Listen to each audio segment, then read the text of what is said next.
বিএনপির ভারপ্রাপ্ত চেয়ারম্যান তারেক রহমান এখনই দেশে ফিরতে পারছেন না।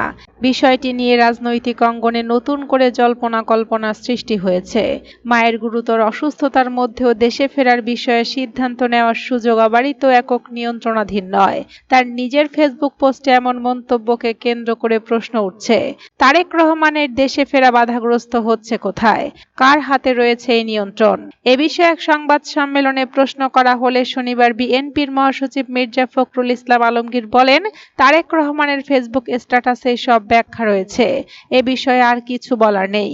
একই দিন অন্যদিকে তারেক রহমানের ফেসবুক স্ট্যাটাসের কয়েক ঘণ্টা পর বিকালে প্রধান উপদেষ্টার প্রেস সচিব শফিকুল আলম ফেসবুকে পোস্টে দিয়ে বলেছেন, এ ব্যাপারে তারেক রহমানের ফেরার সরকারের তরফ থেকে কোনো বিধিনিষেধ অথবা কোনো ধরনের আপত্তি নাই। অক্টোবরের শুরুতে এক সাক্ষাৎকারে তারেক রহমান দ্রুত দেশে ফিরে নির্বাচনে অংশ নেওয়ার কথা বলেছিলেন। দলের নেতারাও জানিয়েছিলেন যে তিনি নভেম্বরেই ফিরতে পারেন।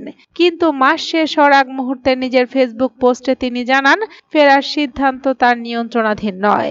এই পরিস্থিতিতে আলোচনায় এসেছে পুরনো বিতর্কিত -2 ফর্মুলা। রাজনৈতিক মহলে অনেকে মনে করছেন, তারেক রহমানের সাম্প্রতিক মন্তব্যে ইঙ্গিত পাওয়া যাচ্ছে প্রভাবশালী মহলের কোনো অজানা প্রভাব তার দেশে ফেরা দীর্ঘায়িত করছে। বিএনপির কিছু সূত্র বলছে, তারেক রহমানের দেশে ফেরা নিয়ে কোনো শক্তিশালী দেশের আপত্তি থাকতে পারে, তবে কোন দেশ এবং কী কারণে আপত্তি তা নিশ্চিত করা যায়নি। রাজনৈতিক বিশ্লেষক মহিউদ্দিন আহমেদ মনে করেন, তারেক রহমানের বক্তব্য স্পষ্ট ইঙ্গিত দেয় যে তার দেশে আসার বিষয়টি একক সিদ্ধান্ত নয়। তিনি উল্লেখ করেন, বাংলাদেশের রাজনীতিতে যুক্তরাষ্ট্র ভারতের অবস্থান গুরুত্বপূর্ণ।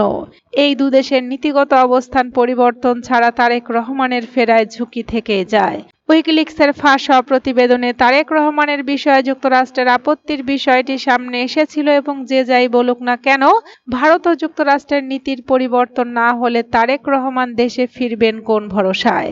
বাংলাদেশের রাজনীতি অনেকটাই নির্ভর করে ভারত ও যুক্তরাষ্ট্রের চাওয়ার উপরে। মহিউদ্দিন আহমেদ আরো বলেন, 111 পর্বে প্রকৃত লক্ষ্য ছিল -4। শেখ হাসিনা ও তার পরিবার ইতিমধ্যে ক্ষমতা হারিয়েছে। খালেদা জিয়া অসুস্থতার কারণে নিষ্ক্রিয়। ফলে আলোচনায় এখন তারেক রহমানের অবস্থানই সবচেয়ে গুরুত্বপূর্ণ হয়ে উঠেছে। এছাড়া 2007-8 সালে সেনা সমর্থিত তত্ত্বাবধায়ক সরকারের সময় তারেক রহমানের পক্ষ থেকে রাজনীতিতে না জড়ানোর একটি অঙ্গীকার বা মুচলেকার কথাও নানা সূত্রে উঠে আসে। বিএনপির প্রয়াত স্থায়ী কমিটির সদস্য ব্যারিস্টার মওদুদ আহমেদ তার কারাগারে কেমন ছিলাম বইতে লিখেছেন, এমনও হতে পারে খালেদা জিয়া জেনারেলদের সঙ্গে সমঝোতা করেছিলেন যে তারেক রহমান আপাতত নিজেকে রাজনীতিতে জড়াবেন না এবং এ মর্মে তারেক রহমান কোনো সম্মতিপত্রের স্বাক্ষরও দিয়ে থাকতে পারেন। শেখ হাসিনা সরকারের পতনের পর গত 15 মাসে তার সব মামলার নিষ্পত্তি হয়েছে। নিরাপত্তার জন্য বুলেটপ্রুফ গাড়ি ও অস্ত্রের লাইসেন্সের আবেদনও সংবাদ মাধ্যমে এসেছে। দৃশ্যমান আইনি বা নিরাপত্তাজনিত বাধা নেই। তবে খালেদা জিয়ার অবস্থা সংকটজনক হওয়ার পর সামাজিক মাধ্যমে তারেক রহমানকে দেশে ফিরে মায়ের পাশে দাঁড়ানোর আহ্বান জোরালো হয়। বিএনপিও জানায়, মায়ের কাছে থাকার তীব্র আকাঙ্ক্ষা থাকলেও তার পক্ষে একক সিদ্ধান্ত নেওয়া সম্ভব নয়।